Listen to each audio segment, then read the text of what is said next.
Americans are obsessed, and rightly so, with the debate over fake news in this country, and with attacks on press freedom and on the legal rights that protect an independent media in this country. It's a startling issue, and a real one, because any backtracking on press freedom in the United States, such as, for example, asserting prior restraint to prevent a story from being published, could have a damaging effect on the free flow of information that is so important in a healthy democracy. But we may be overlooking an even bigger story and a more dangerous one because of our relentless focus on the United States.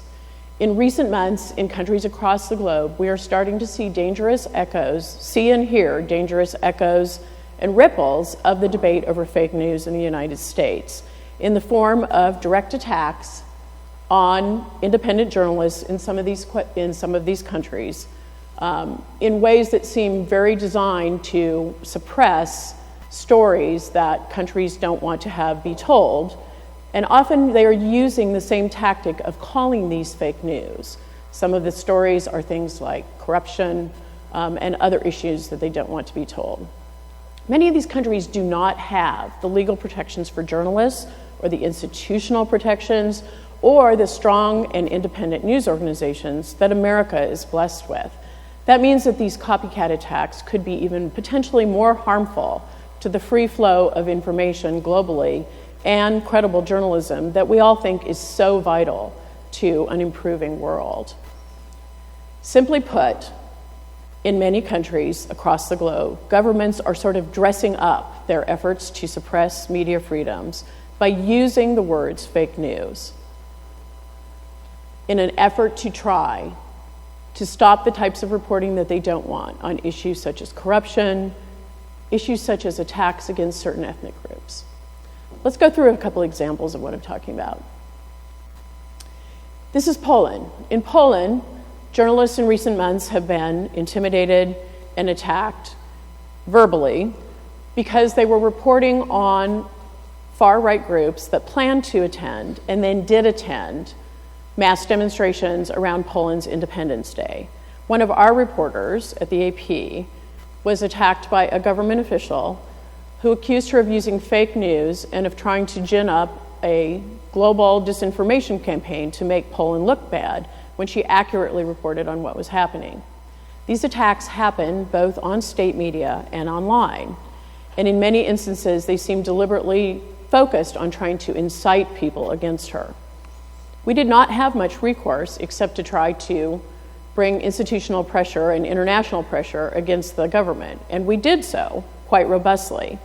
The attacks eventually sort of slowed down, but yet in many ways they only shifted to more vulnerable local journalists who don't have global news organizations standing behind them.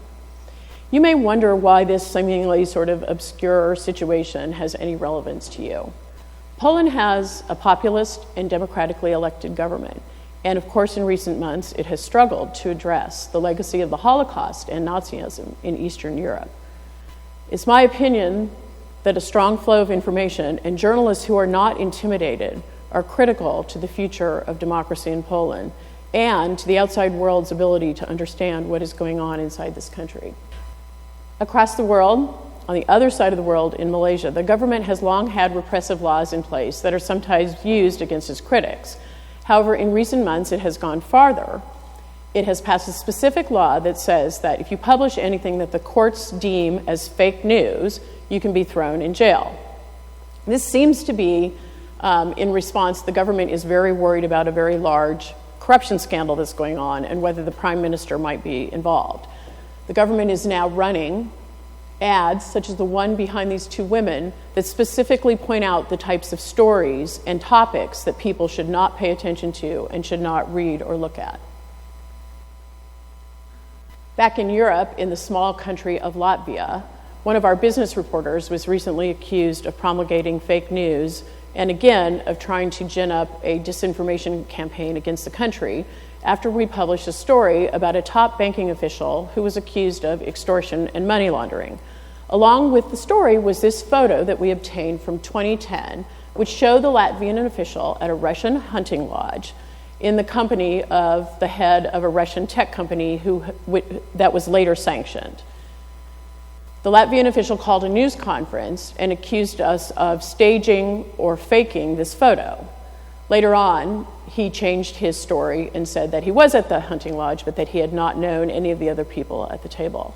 I think this example is particularly notable because questions about the accuracy of photos and video, which of course can be manipulated technologically, are probably going to be the next big wave in the fight over fake news.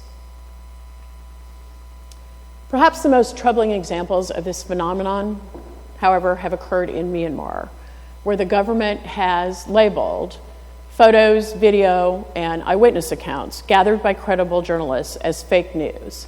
It has also, even on occasion, employed the term fake rape to talk about reporting that has taken place about attacks on Rohingya Muslims.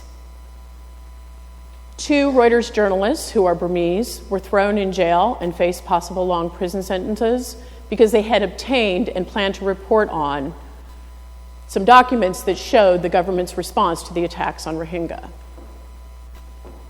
A lot of other journalists, independent journalists in Myanmar, have sort of gone underground or been intimidated or left the country because of these issues. Meanwhile, very often on social media, there are clearly fraudulent accounts, often designed to entice violence, that circulate widely in the country. Myanmar, of course, has long been a strongly nationalistic country. It has long been suspicious of outsiders. It has long been riven by ethnic tensions. But it is eerie to hear government officials in this country rail against fake news as they throw credible journalists in jail and as they question the accuracy of stories that are captured in photographs like this or this. Both of these photos show aspects of the Rohingya crisis. As I noted, many of these countries do not have the strong protections for journalists that we enjoy in the United States. Groups like the Reporters Committee for Freedom of the Press, the Committee to Protect Journalists, Reporters Without Borders, all do heroic work trying to support, along with many local groups in these countries, local journalists, often who are in jail, and to try to bring their stories into the public discourse across the world. You can also help by being a smart consumer of news. When you demand factual information in the stories or the visual journalism that you consume, or when you look to see the trail of information and the transparency of the sources that are put in that story, you create demand for and support for strong, credible journalism.